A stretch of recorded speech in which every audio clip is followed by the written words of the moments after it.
Hello students, मैं Ratnesh Kumar Pandey, lecturer सम्मान teacher training centre से आज आप लोग के समक्ष ऑनलाइन वीडियो के माध्यम से DEd SCHI semester second paper number 8 fundamentals of speech and speech teaching में unit 5.1 associated phoneme unit approach यानी संबंधित ध्वनि खंड इकाई उपागम के बारे में बताने वाला हूँ।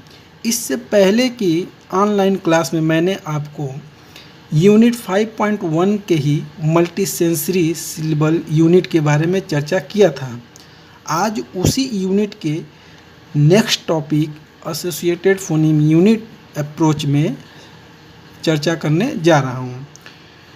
तो संबंधित ध्वनि खंड इकाई उपागम से मतलब ये होता है कि प्रत्येक व्यक्ति या प्रत्येक जीव के अंदर एक ध्वनि उत्पन्न करने की क्षमता होती है, लेकिन उस ध्वनि को आधार बनाते हुए उससे एक सार्थक ध्वनि का निर्माण करना है, जो कि सार्थक ध्वनि का मतलब होता है एक उसी के माध्यम से वाणी का उत्पादन करवाना। यानी कि जो भी भाषा होती है उसको क्या करते हैं कि ध्वनि के माध्यम से वाणी का उत्पादन कराना। तो इसमें कहने का मतलब यह है कि इस उपागम का प्रयोग उन बच्चों के लिए अधिक मददगार होता है जो सामान्य बच्चों की तरह वाणी को सीख पाने में सक्षम नहीं होते हैं। इस आधार पर इसके कुछ लक्षणों को निम्नलिखित प्रकार से दिया जा सकता है। इसमें कहने का मतलब ये होता है कि हम संबंधित ध्वनि खंड इकाई उपागम में ऐसे बच्चों के बारे में अध्ययन करते हैं कि जो सामान्य बच्चों की तरह बोल चाल नहीं कर सकते हैं, यानी सामान्य बच्चों की तरह बोल नहीं सकते हैं या उनके अंदर वाणी उत्पादन करने की क्षमता नहीं होती है। तो ऐसे बच्चे कौन कौन से हो सकते हैं? ऐसे बच्चे जो कि मेंटल रिटार्डेशन बच्चे हो सकते हैं, जो कि अब इस समय उनको जो है बौद्धिक अक्षमता कहा जाता है। और इसके बाद से जो है कह सकते हैं कि HI बच्चे, हेयरिंग इम्पेयरमेंट बच्चे, उसके बाद से अफेजिया से ग्रसित बच्चे भी हो सकते हैं, जो कि उनके मस्तिष्क में चोट लगने की वजह से या किसी बीमारी की वजह से भी जो है क्या होता है कि वह दूसरे की बातों को सुन नहीं सकते और वह वाणी उत्पादन भी नहीं कर सकते हैं या बोल नहीं सकते हैं। तो हम ऐसे बच्चों को क्या करते हैं कि उनके अंदर जो ध्वनि निकलती है, जो कि एक सार्थक ध्वनि नहीं होती है, उन ध्वनि को हम आर्टिकुलेशन, जैसे कि प्रत्येक व्यक्ति के अंदर ध्वनि होती है, लेकिन वह क्या होता है कि जब आर्टिकुलेशन पार्ट में आता है और जब दांत, जीभ, ओठ, सॉफ्ट पैलेट, हार्ड पैलेट से मिलते हुए एक सार्थक ध्वनि के रूप में निर्माण होता है। और वही सार्थक ध्वनि मिलकर क्या होते हैं, यानी सार्थक ध्वनि का मतलब होता है कि स्वर और व्यंजन का निर्माण होता है। फिर वही स्वर व्यंजन मिलकर क्या करते हैं, एक शब्द का निर्माण करते हैं, एक सार्थक शब्द का। फिर वह सार्थक शब्द क्या होता है, मिलकर उससे संबंधित एक छोटे वाक्य, फिर उससे बड़े वाक्य का निर्माण होता है। तो कहने का मतलब ये होता है कि हम इन बच्चों को जो है एक बेस उनको ध्यान में रखते हुए उनके जो अंदर जो ध्वनि मौजूद हैं उन ध्वनि को हम सार्थक ध्वनि के रूप में उत्पादन करने का प्रयास करते हैं। अब एसोसिएटेड फोनीम यूनिट अप्रोच संबंधित ध्वनि खंड उपागम, जैसा कि इसके कुछ लक्षण निम्नलिखित है। तो इसके लक्षण क्या हैं कि संबंधित ध्वनि खंड इकाई उपागम को 3 भागों में बांटकर अध्ययन किया जाता है। इसमें पहला क्या है, वाक् उत्पादन एक विचारणीय तथ्य है, यानी speech production is a considerable fact. और दूसरा है वाणी निर्देश के लिए व्यक्तिगत ध्वनि उत्पादन एक आधारिक इकाई के रूप में, यानी The individual phoneme is the basic unit for speech instructions। और तीसरा है वाणी विकास एवं प्रगति में वृद्धि, स्पीच डेवलपमेंट emphasized। तो कहने का मतलब है कि हम संबंधित ध्वनि खंड इकाई उपागम को इन 3 भागों में बांटकर और अलग अलग विस्तृत रूप से हम आपको बताएंगे कि इसमें होता क्या है। तो चलते हैं, इसको अलग अलग करके बताते हैं हम आपको। पहला है, वाक् उत्पादन एक विचारणीय तथ्य है। Speech production is a considerable fact. वाक् उत्पादन अन्य भाषा से संबंधित क्रियाओं से संलिप्त होती है। यह विचारणीय तथ्य है कि बच्चा जो कुछ भी सोचता है उसे बोलने की कोशिश करता है। इसे निम्नलिखित बिंदु द्वारा समझा जा सकता है। भाषा कई होते हैं। इसमें कहने का मतलब होता है कि भाषा कई प्रकार के होते हैं और हम उन्हें क्या करते हैं कि वाणी के रूप में उत्पादित करते हैं। कहने का मतलब ये चीज़ होता है कि यह एक विचारणीय तथ्य है। विचारणीय तथ्य का मतलब ये होता है कि जब व्यक्ति के अंदर विचार आता है या एक बच्चे के अंदर विचार आएगा, तभी वह क्या करेगा, अपने विचारों को व्यक्त करने के लिए और विचारों को व्यक्त करने के लिए एक माध्यम बनाएगा। तो भाषा क्या हो जाती है, विचारों को व्यक्त करने के, भावनाओं को व्यक्त करने का क्या है, एक माध्यम है। जैसा कि हमने आपको कम्युनिकेशन में बताया भी था, यही एक कम्युनिकेशन प्रोसेस होता है।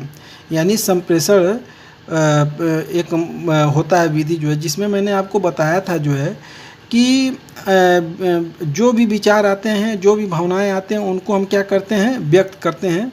तो व्यक्त करने का एक माध्यम होता है, वह माध्यम क्या है, भाषा है। और भाषा क्या होता है कि सभी कई तरह की भाषाएं होती हैं। तो यहाँ पर जो भाषा जो है, जब ध्वनि के रूप में, वाणी के रूप में उत्पादित होता है, तो उससे हमें पता चलता है कि ये इस तरह की भाषा है, या अंग्रेजी भाषा, या हिंदी भाषा, या मराठी भाषा, या अन्य तरह की भाषा है। तो सब मिला के कहने का मतलब है कि ये उत्पत्ति तो हो कहाँ से रहा है। पहले तो एक विचार आता है, जब विचार, उन्हीं विचारों को हम व्यक्त करने के लिए क्या करते हैं, भाषा के रूप में और ध्वनि के रूप में व्यक्त करते हुए वाणी का उत्पादन करते हैं। तो जब वाणी के रूप में उत्पादन करते हैं, यानी कि हम जो कुछ भी सोचते हैं उसको बोलने का प्रयास करते हैं, और यह कम्युनिकेशन का सबसे आसान और ईजी माध्यम होता है। तो इसे निम्नलिखित बिंदु द्वारा समझा जा सकता है। तो पहला बिंदु यह है कि देखकर, सुनकर, स्पर्श करके एवं ज्ञानात्मकता द्वारा संचित किए गए अनुभव को वह अभिव्यक्त करता है और सफल होने पर उससे संबंधित अन्य शब्दखंड को जोड़कर उच्चारण करता है। तो इसमें कहने का मतलब है कि मल्टी सेंसरी सिलेबल यूनिट में मैंने जब आपको बताया था, तो उसमें मैंने बताया था कि जब बच्चा एक से अधिक संवेदनाओं का प्रयोग करते हुए और ध्वनि को सीखता है और बोलने का प्रयास करता है, तो जैसे कि वह अक्षर बोलना सीख जाता है अच्छी तरीके से, वह स्वर व्यंजन को अच्छी तरीके से बोल सकता है। तो उन्हीं स्वर व्यंजन को क्या करता है, छोटे छोटे शब्दखंड के रूप में जोड़कर बोलने का प्रयास करता है, यानी उसका उच्चारण करता है। ठीक है। अगली पॉइंट है जो है कि शिक्षक अभिवाहक द्वारा बोली गई ध्वनि को ओष्ठों से पढ़ता है एवं अधिक तीव्रता की आवाज़ के साथ उच्चारण करता है। यानी यहाँ पे क्या है कि अगर वो बच्चा किसी विशेष विद्यालय में है या किसी विशेष शिक्षक की देखरेख में है, तो वहाँ क्या होता है कि विशेष शिक्षक की देखरेख में या अपने अभिभावक के द्वारा जो है, जब वह कुछ बोलते हैं तो क्या करता है कि उनके बोले गए ओठों को ध्यान से देखता है और उसके अनुसार वह उच्चारण करने का प्रयास करता है। क्योंकि बच्चा है लिप रीडिंग करता है, यानी उनके ओठों को देखकर पढ़ने की कोशिश करके फिर उसी तरह से बोलने का प्रयास करता है।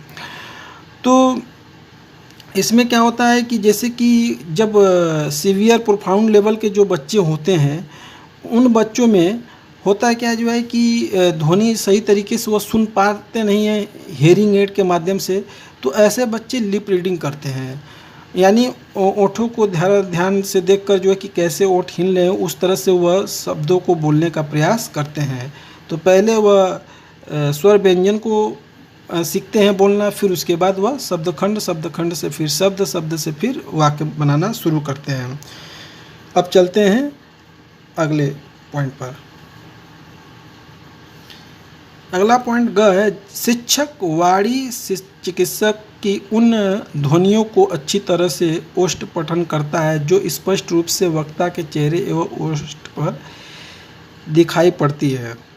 यानी कि इसमें कहने का मतलब ये है कि या तो शिक्षक या तो वाणी चिकित्सक यानी जो स्पीच थेरेपिस्ट होते हैं उनके द्वारा जो है उनके ध्वनियों को अच्छी तरह से वह देखता है। बच्चा जैसे जैसे होता क्या है कि उसको जब हम शीशे के सामने बैठाकर और उसमें क्या होता है कि वह बच्चा अपनी भी चेहरे को देखता है और शिक्षक के या जो वाणी चिकित्सक होते हैं उनके भी चेहरे को देखकर फिर उसी तरह से क्या करते हैं, लिप रीडिंग करते रहते हैं और बोलने का प्रयास करते हैं। और उनको कई माध्यम से फिर उनके गले पर हाथ रख के कंपन महसूस करवाया जाता है। फिर उसके बाद उसके द्वारा जो ध्वनि उत्पादन होता है, जैसे मैंने बताया कि म न ण, ये क्या है, नेज़ल कैविटी साउंड है। इसमें होता क्या है कि बच्चे को दिखाया जाता है ओंठ के माध्यम से और फिर उसके बाद से जो है उनको स्पर्श करवा के, यानी कि स्पर्श करवाने का मतलब है कि उनके अंगुली को नाक के पास रख के जब हम म का उच्चारण करते हैं या न का उच्चारण करते हैं तो नेज़ल हवा क्या होता है नाक से बाहर आती है, तो उसके द्वारा वह स्पर्श करके महसूस करते हैं कि यह म है या न है और देख के जो है, तो इस तरह से जो उनके ध्वनि को उच्चारण करवाने का प्रयास किया जाता है। इसके बाद है नेक्स्ट पॉइंट है घ। कभी कभी बच्चे ध्वनि सिर्फ सुनते हैं, उसकी तरफ देखते नहीं हैं, जिससे कि वह शुद्धता के करीब नहीं होते हैं। इसलिए शिक्षक और वाणी चिकित्सक को बच्चे के पास जाकर बोलना चाहिए। बच्चे शुद्ध रूप से सुनने के बाद सीख लेते हैं और इसी सीखे हुए शब्द से साधारण वाक्य एवं प्रश्नवाचक वाक्य बनाते हैं। कहने का मतलब ये होता है कि जो एचआई बच्चे होते हैं उनकी सबसे बड़ी समस्या ये होती है कि चूँकि उनको एक विशेष व्यवस्था करके उनको ध्वनि सिखाया जाता है, क्योंकि एक सामान्य बच्चा जो रहता है वह अपने नेचुरल टाइम में भाषा को तो ग्रहण करता है बिना किसी बैरियर्स के या बिना किसी बाधा के, जो है वह क्या होता है कि वह भाषा को तो ग्रहण कर लेता है। लेकिन एक जब एचआई बच्चे की बात होती है तो इनके लिए सब कुछ नया होता है और उनको फिर हम क्या करते हैं कुछ तरह से पूरी विशेष व्यवस्था देकर और उनको जो है उस तरह का माहौल बनाकर हम उनके अंदर ध्वनि का उत्पादन करवाने का प्रयास करते हैं। तो इसमें क्या होता है जो है कि जब बच्चा क्या होता है कि जो जो हम ध्वनि बोलते हैं, अगर हम दूर से बोलते हैं बच्चा तो ध्वनि सुन पाते हैं, लेकिन जब उधर देख नहीं पाते हैं यानी कि चीज़ों को देख नहीं है तो उनको ध्वनि क्लियर नहीं हो पाती। चूँकि वह क्या करते हैं कि ऐसे बच्चे जो है वह सुन के और देख कर दोनों के माध्यम से वो ज़्यादा से ज़्यादा देखना चाहते हैं, क्योंकि उनके लिए ध्वनि एक नई चीज़ रहती है, लेकिन वह देखने का जो अनुभव उनके अंदर रहता है वह पहले से देखते रहते हैं, तो इसीलिए वो ध्वनि को देखते हुए यानी सीखने का प्रयास करना चाहते हैं। तो इसीलिए उनकी ध्वनि में शुद्धता हो, ध्वनि स्पष्ट हो, इसके लिए शिक्षक और वाणी चिकित्सक क्या करते हैं कि बच्चे के पास बैठकर, जैसे मैंने अभी इसके ऊपर वाले में बताया था कि एक शीशे के सामने बैठाकर, जिससे बच्चा क्या होता है कि अपने आप को भी देखता है और उसमें शिक्षक को भी देखता है। फिर कैसे कैसे ध्वनि उत्पादन हो रहे हैं, उनकी ओठ की उस तरह की आकृति को बनते हुए देखता है। तो सब मिला के ये होता है कि बच्चे के अंदर अगर शुद्ध ध्वनि का उत्पादन करवाना है तो इसमें क्या होता है कि शिक्षक को बच्चे के पास बैठकर और विधिवत उसको जो है ध्वनि उत्पादित करवाते हुए दिखाना चाहिए कि इसकी किस तरह से ये उच्चारित हो रहा है, तभी बच्चा ध्वनि में धीरे धीरे विभेद करना सीख जाएगा। अगला जो पॉइंट है हमारा जो है दूसरा है, वाणी निर्देश के लिए व्यक्तिगत ध्वनि उत्पादन एक आधारिक इकाई के रूप में the individual phoneme is the basic unit for speech instructions. बधिर बच्चों को वाणी सिखाते समय व्यक्तिगत ध्वनि को आधारिक इकाई के रूप में माना जाता है। ध्वनि के रूप में बच्चों को स्थान, व्यवहार एवं आवाज़ के आधार पर सिखाना चाहिए। कुछ स्वनियमों को पृथक रूप में करके तथा कुछ को शब्दखंड के रूप में पढ़ाया जाता है। जैसे पृथक रूप में प ब म को सिखाया जा सकता है तथा शब्दखंड के रूप में इसे पी पा पू इत्यादि के रूप में सिखाया जाता है।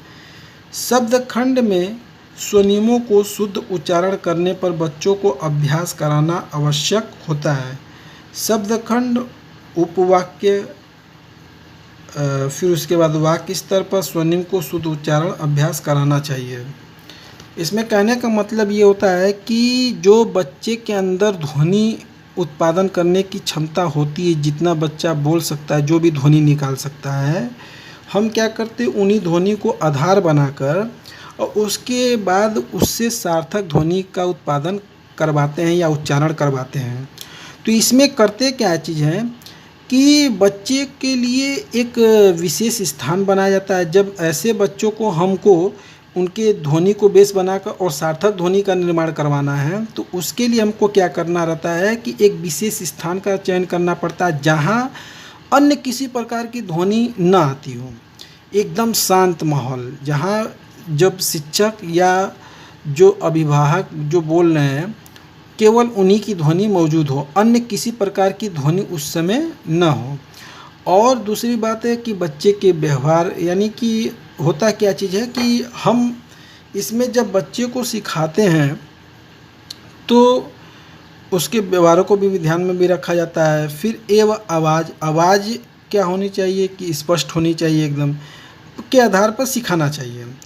यानी सबसे पहले हम क्या करते हैं कि उसको जो है एक स्वर व्यंजन को पहले हम उसका उच्चारण करवाना सिखाते हैं कि वह सही तरीके से उसको सीख सके। फिर उसके बाद जो है जब वह स्वर व्यंजन को अच्छी तरीके से बोल लेगा तो फिर हम क्या करते हैं कि उसको फिर हम शब्दखंड के माध्यम से, यानी कि हम पृथक रूप में प ब म को बोलते हैं। एक उदाहरण के रूप में हम बता रहे हैं कि प ब म जब बच्चा बोलना सीख जाता है तो इससे संबंधित शब्दखंड क्या बनेंगे कि जैसे पी पा पू, यानी फिर इसके बाद जो है इसी तरह से हम इसमें ब में भी मात्रा लगा के शब्दखंड बनाएं, यानी छोटे छोटे शब्दखंड का उच्चारण करवाते हैं। फिर इसके बाद क्या करते हैं कि इन्हीं शब्दखंडों को जोड़कर वह क्या करता है फिर शब्द बनाता है।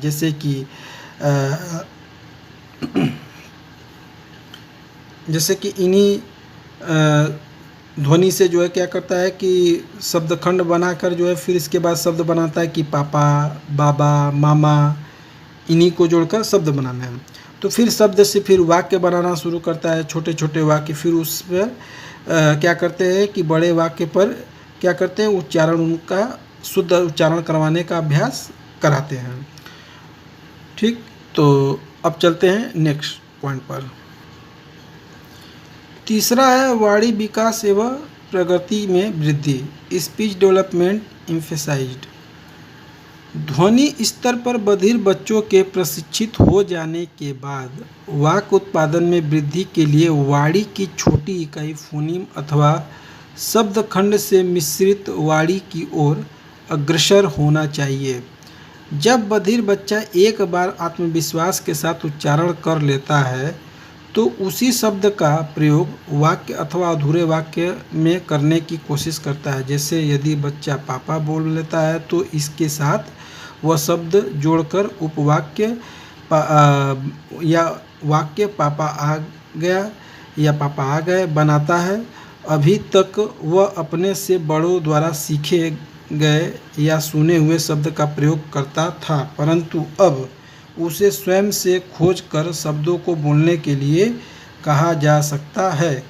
इस शब्द खोज के लिए उसे अवसर दिए जाने चाहिए जिससे उनमें आत्मविश्वास बढ़ता है। ज्यों-ज्यों शब्द खोजने एवं उच्चारण की प्रवृत्ति में वृद्धि होती जाती है, त्यों-त्यों समय कम करते जाते हैं जिससे उनमें जल्दी से जल्दी निर्णय लेने एवं वाक्य दर में वृद्धि हो सके।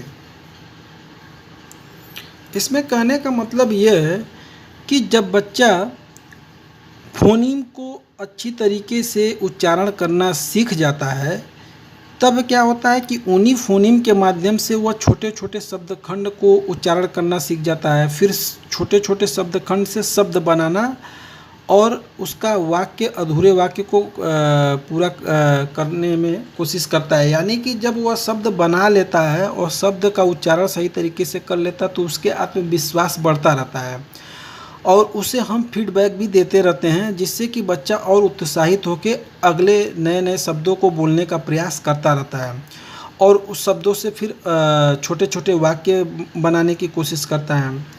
तो इस तरह से क्या होता है कि उसके वाणी में उच्चारण जो होता रहता है वह शुद्ध होता जाता है और उसका वाणी धीरे धीरे धीरे धीरे और बढ़ता जाता है।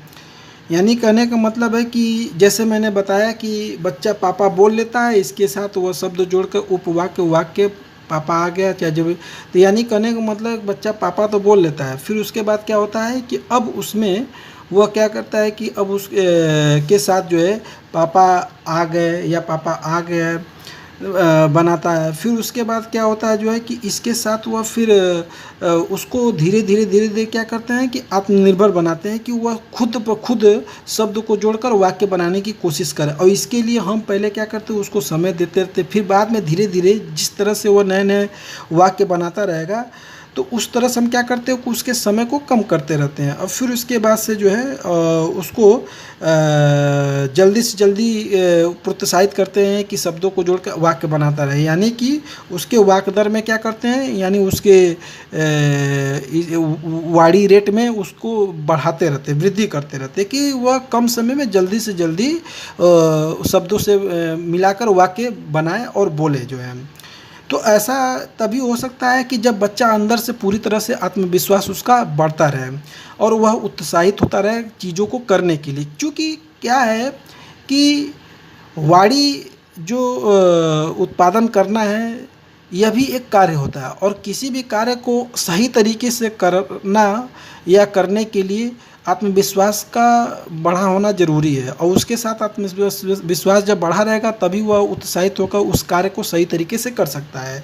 तो इस तरह से एक शिक्षक को यानी एक विशेष शिक्षक को या वाणी चिकित्सक को यह मान के चलना है कि हमें क्या है कि बच्चे का जो है कॉन्फिडेंस लेवल को ऊंचा करना है, तभी वह उन चीज़ों को सीखने के यानी एक कार्य के रूप में, एक सफल कार्य के रूप में बनाना है तो बच्चे के आत्मविश्वास को बढ़ाना पड़ेगा, तभी वह क्या कर सकता है कि सही तरीके से चीज़ों को सीखेगा। और इसके लिए हमको आत्मविश्वास बढ़ाने के लिए क्या ज़रूरी है कि बार बार हम उसको क्या करें, प्रोत्साहित करें। यानी जब वह एक नए शब्द को बोल लेता है और उच्चारण कर लेता है तो उसको हम फीडबैक दें, उसको शाबाशी दे, हम ताली बजाए, उसको कहे कि हाँ तुम कर सकते हो ऐसा, तो आगे के लिए वह नए शब्द को बनाने का लिए वह प्रेरित होगा। यानी उसको हमको प्रेरणा को देना है, बढ़ाना है। तो इस तरह से जब उसका आत्मविश्वास बढ़ता रहेगा तो वह नए शब्दों से मिलाकर वाक्य बनाना शुरू कर देगा। और फिर जब जैसे जैसे वाक्य बनाता रहेगा उस तरह से हम क्या करते हैं, उसके समय को कम करते जाते हैं ताकि वह कम समय में जल्दी से जल्दी वाक्य को बना सके और बोल सके और दूसरे की बातों को सुन सके और उसी तरह से फिर वह आंसर यानी उत्तर भी दे सके जल्दी से जल्दी। तो आशा करते हैं कि अभी तक यहाँ तक जो भी मैंने आपको बताया है कि एसोसिएटेड फोनीम यूनिट में आपको समझ में आ गया होगा। अब हम चलते हैं इसके नेक्स्ट टॉपिक पर, जो कि है क्विड स्पीच। 5.1 यूनिट का नेक्स्ट जो टॉपिक है वह है क्विड स्पीच यानी सांकेतिक वाणी। तो यह है क्या? यह संप्रेषण का एक माध्यम है जो अंतर्राष्ट्रीय ध्वनि भाषा उपकरण के रूप में मानी जाती है। इस रीति का आविष्कार डॉक्टर ऑरिन कॉर्नेट ने गेल्डेट विश्वविद्यालय द्वारा सन 1966 में किया गया। यह भाषा विकास में एक सहयोगी पद्धति मानी जाती है क्योंकि यह अंग्रेजी भाषा के अलावा 50 अन्य भाषा की ध्वनि एवं शब्दखंड के दृश्य रूप में एवं ध्वनि दोनों रूपों में परिवर्तित कर सकता है। इसका प्रयोग विशेष रूप से श्रवण बाधित एवं बधिरांध के साथ शिक्षा प्रशिक्षण एवं संप्रेषण विकसित करने के लिए किया जाता है। सामान्यतः देखा जाता है कि उच्चारण करते समय, अभी तो फिलहाल मैं यहाँ तक आपको बताता हूँ कि क्विड स्पीच है क्या। क्विड स्पीच का मतलब ये होता है कि यह भाषा सीखने की एक पद्धति है। इसमें होता क्या है कि ये उनके लिए ज़रूरी है जिसको जो देख नहीं सकते हैं या सुन नहीं सकते हैं, उनके लिए जो है, तो उनके यानी श्रवण बाधित बच्चे के लिए और बधिरांत के लिए। ऐसे बधिरांत का मतलब क्या होता है कि जो सुन बोल भी नहीं सकते और देख भी नहीं सकते हैं, तो उनके संप्रेषण के लिए ज़रूरी है, उनके लिए बनाया गया है कि, और यह क्या है कि अंग्रेजी के अलावा 50 अन्य भाषा में भी इसको बताया जाता है। तो ये क्या होता है जो है कि यह एक जो है दृश्य रूप है और ध्वनि दोनों को साथ लेकर एक भाषा सिखाने की पद्धति है, जिसकी आविष्कार कौन किया था? आरिन कॉर्नेट ने, डॉक्टर आरिन कॉर्नेट ने किया था 1966 में। तो यह भाषा सिखाने की एक पद्धति है जो कि क्या होता है कि मतलब भाषा सिखाने में एक सहयोगी के तौर पर काम करता रहता है। तो आगे चलते हैं। समानता देखा जाता है कि उच्चारण करते समय बहुत से अक्षर एवं शब्द ऐसे हैं। समानता देखा जाता है कि उच्चारण करते समय बहुत से अक्षर एवं शब्दखंड ऐसे हैं जिनका उच्चारण एक समान दिखता है।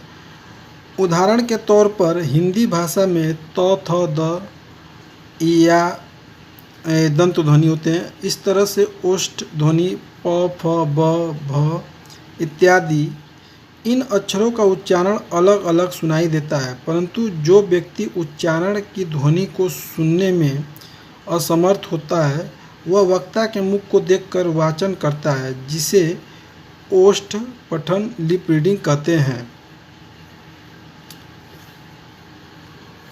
इसमें कहने की बात यह है कि बहुत से अक्षर ऐसे होते हैं जो कि उच्चारण जब किया जाता है, जैसे बात करते हैं कि दंतीय ध्वनि होते हैं, जैसे कि त, थ, द या ओष्ठीय ध्वनि जो कि प, फ, ब होते हैं।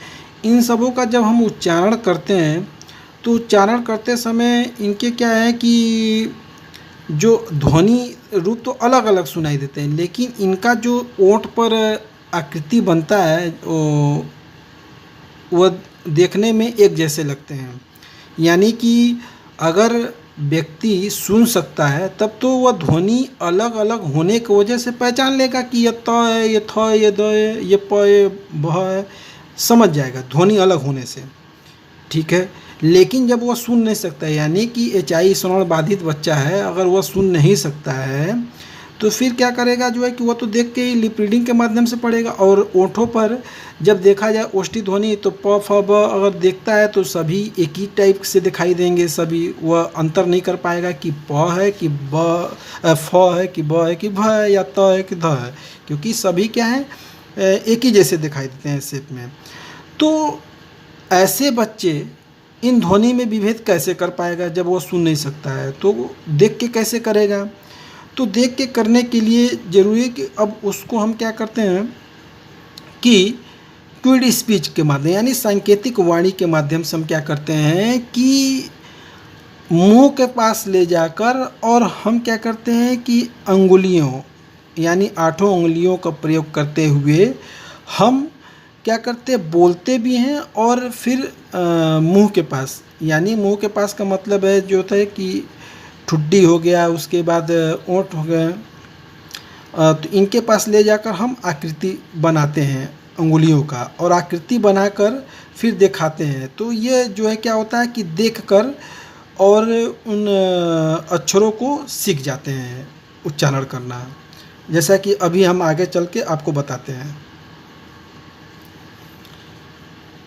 लेकिन उसे स्पष्ट रूप से यह पता नहीं चल पाता है कि वक्ता ने त, थ अथवा द में से किसका उच्चारण किया है। विशेष रूप से बधिर एवं बधिरान बच्चों में आने वाली इस प्रकार की समस्या के समाधान के लिए क्विड स्पीच का विकास किया गया है। इसके अलावा यह डिसलेक्सिया, अफेजिया एवं मानसिक मंद, जिसे अब बौद्धिक अक्षमता बच्चे कहते हैं, बच्चों के शिक्षण एवं संप्रेषण बहुत उपयोगी है। इसका उपयोग अधिकतर अमेरिका, ऑस्ट्रेलिया एवं ग्रेट ब्रिटेन में होता है। अभी तक क्यूड स्पीच के माध्यम से 31 भाषाओं को परिमार्जित किया जा चुका है। तो कहने का मतलब ये होता है इसमें जो है कि मैंने अभी बताया है कि जो दंती ध्वनि है या ओष्ठी ध्वनि है वह देखने में एक जैसे ही लगते हैं लेकिन वह ध्वनि के माध्यम से क्या होता है, अलग अलग होता है। जैसे कि सुनने में अलग अलग सब, लेकिन उनका शेप अगर देखा जाए ओठों पर तो एक जैसा। तो इस प्रकार से जो एचआई बच्चे होते हैं वह कैसे ध्वनि विभेद कर पाएंगे, क्योंकि वह सुन तो पाएंगे नहीं जो है। तो जब सुन नहीं पाते हैं तो वह क्या होता है कि देखकर, यानी देखने का मतलब होता है ये है कि हम क्या करते हैं कि अंगुलियों का शेप बनाकर, और फिर अभी हम आगे बताएंगे इसमें जो है अंगुली का शेप बनाकर, और फिर उसके बाद उन चीज़ों को दिखाने का प्रयास किया जाता है। इन अक्षरों को क्या किया जाता है, अंगुलियों के संकेत के रूप में दिखाकर उच्चारण करवाने का प्रयास किया जाता है। अब जैसे कहने का मतलब ये है कि डिसलेक्सिया, अफेजिया एवं मानसिक मंद बच्चे। डिसलेक्सिया क्या होता है, जो पढ़ने में समस्या होती है बच्चे, यह लर्निंग डिसेबिलिटी के पार्ट हैं, जिसमें जो है अधिगम अक्षमता एक डिसेबिलिटी होती है, जिसमें डिसलेक्सिया क्या होता है, पढ़ने में जो बच्चे सही तरीके से पढ़ नहीं पाते, उच्चारण नहीं कर पाते हैं, उससे समस्या। अफेजिया क्या होता है कि वाणी उत्पादन नहीं कर पाते हैं बच्चे, दूसरे के बोले गए चीज़ों को वह समझ नहीं पाते हैं। ऐसा सर में चोट लगने के कारण होता है, या किसी अन्य भी तरह से अगर चोट लगता है, या और भी कोई दिक्कत होती है ब्रेन में, तो उसके कारण। फिर मानसिक मंद, जिसे अब बौद्धिक अक्षमता कहते हैं। इस टाइप के बच्चों के शिक्षण एवं संप्रेषण बहुत उपयोगी है। मतलब ऐसे बच्चे क्या होते हैं कि वाणी उत्पादन सही तरीके से नहीं कर पाते, इनका भाषा विकास सही तरीके से नहीं हो पाता है, शुद्ध नहीं रहता है। तो इनके भाषा विकास को सही करने के लिए, संप्रेषण योग्य बनाने के लिए इनको क्या करते हैं कि हम क्यूड स्पीच का प्रयोग इन बच्चों के लिए भी करते हैं। ठीक है। अब इसके बाद आगे है कि क्यूड स्पीच की रचना हाथ की 8 अंगुलियों के आकार एवं चेहरे के 4 स्थान, मुंह, ठुड्डी, गला एवं चेहरे के किनारे के भाग, जो कि ओष्ठ के नज़दीक हैं, मुंह के गति के साथ मौखिक ध्वनि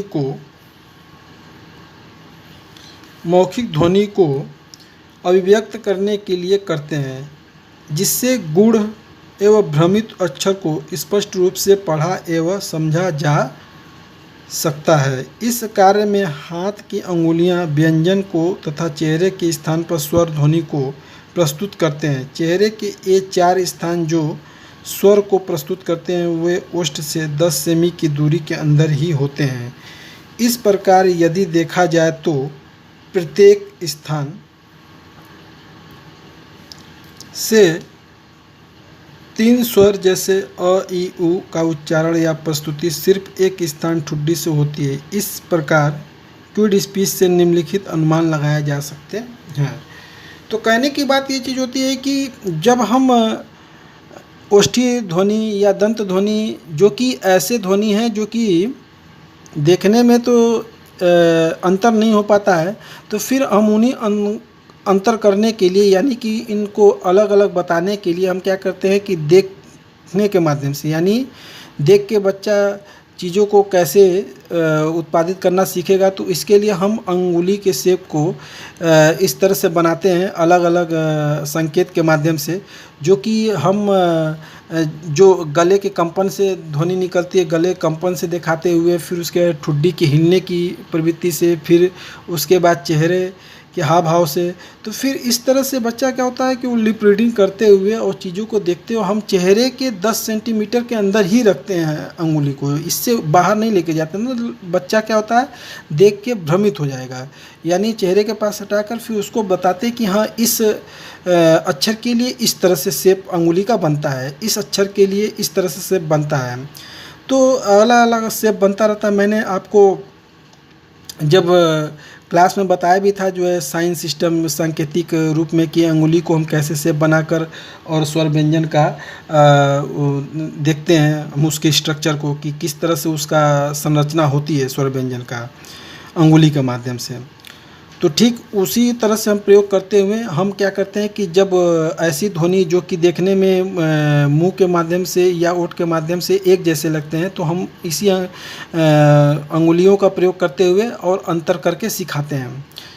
ठीक है, तो आगे है कि इस प्रकार क्यूड स्पीच से निम्नलिखित अनुमान लगाए जा सकते हैं। तो निम्नलिखित अनुमान क्या है कि पहला, क्यूड स्पीच के माध्यम से उच्च स्तर की भाषाई सूचना प्राप्त की जा सकती है। यानी कि बच्चों को यदि दंती ध्वनि ओष्ठी ध्वनि में अंतर नहीं समझ में आ रहा देखकर, तो हम क्या करते हैं कि क्यूड स्पीच के माध्यम से उसको क्लियर करते हुए आगे उसको फिर शब्द और फिर वाक्य बताना सिखाते हैं। दूसरा है, इसका उपयोग यदि श्रवण कौशल एवं वाणी वाचन इसका उपयोग यदि श्रवण कौशल एवं वाणी वाचन में किया जाए तो वाणी प्रत्यक्षण में अधिक सुविधा होगी। यानी कि कहने का मतलब है कि हम क्या करते हैं कि क्यूड स्पीच का प्रयोग हम श्रवण कौशल यानी सुनने और उसके बाद जो सुन के जब हम वाणी का उत्पादन करते हैं, तो वहाँ पर यदि जब सुन नहीं पाता है तो फिर क्या होता है, बच्चे को देखकर यानी दिखाते हुए सांकेतिक रूप से उसका वाणी विकास करने का प्रयास किया जाता है। तीसरा है कि संप्रेषण के अन्य माध्यमों की अपेक्षा इसे कम समय में अर्थात 2 वर्ष तक के बच्चों में विकसित किया जा सकता है। यानी कि कहने का मतलब ये कि भाषा विकास का जो एक सामान्य बच्चे का टाइम होता है वो 0 से 3 वर्ष का टाइम होता है। तो कहने की बात ये होती है कि हम एचआई बच्चों में यदि इस क्यूड स्पीच के माध्यम से भाषा सिखाएं तो हम जल्दी से जल्दी 2 वर्ष तक के बच्चों में हम जल्दी से जल्दी क्या कर सकते हैं कि उसे भाषा विकास करवा सकते हैं, उसका भाषा विकास करवा सकते हैं, उसके बोलने योग्य बना सकते हैं इस क्यूड स्पीच के माध्यम से। चौथा है कि वाचन एवं कौशल में बढ़ोतरी के लिए क्यूड स्पीच एक उपकरण के रूप में काम करता है। तो वाचन यानी कि कहने का मतलब अधिक से अधिक शब्द का वह बोल सके, फिर उसके द्वारा वाक्यों को बोल सके, छोटे बड़े वाक्यों को बोल सके। इसके लिए क्या है, क्यूड स्पीच एक उपकरण, एक सहायक उपकरण के रूप में काम करता रहता है। इसके बाद इसका उपयोग अधिगम अक्षम बच्चों में भी किया जा सकता है। तो अधिगम अक्षम, अभी मैंने बताया था कि लर्निंग डिसेबिलिटी, इससे पहले मैंने बताया था कि लर्निंग डिसेबिलिटी में डिसलेक्सिया एक पार्ट है, जो कि उसमें मैंने बताया था कि बच्चे क्या होता है कि किसी चीज़ को पढ़ने में कठिनाई महसूस करते हैं, यानी पढ़ नहीं पाते हैं सही तरीके से, वह चीज़ों को देखकर भी वह पढ़ नहीं पाते, पढ़ने में उनकी अक्षमता होती है। तो इस तरह से हम पढ़ नहीं पाते हैं वह चीज़ों को जो है, तो हम क्या करते हैं कि उनको ऐसे बच्चों को भी हम क्या कर सकते हैं कि वाणी क्यूड स्पीच के माध्यम से उनका वाणी विकास, उनका पढ़ने की शैली को सही किया जा सकता है। तो आशा करते हैं कि अभी तक मैंने जो भी आपको बताया है वो अच्छी तरीके से समझ में आ गया होगा। अभी आज के ऑनलाइन क्लास में मैंने आपको जो है 5.1 के 2 टॉपिक मैंने बताया। पहला टॉपिक था कि एसोसिएटेड फोनीम यूनिट अप्रोच के बारे में, संबंधित ध्वनि खंड इकाई उपागम के बारे में मैंने बताया कि बच्चे के अंदर जो ध्वनि मौजूद है उसको हम सार्थक ध्वनि के रूप में कैसे परिवर्तित करके उनका वाणी विकास कर सकें।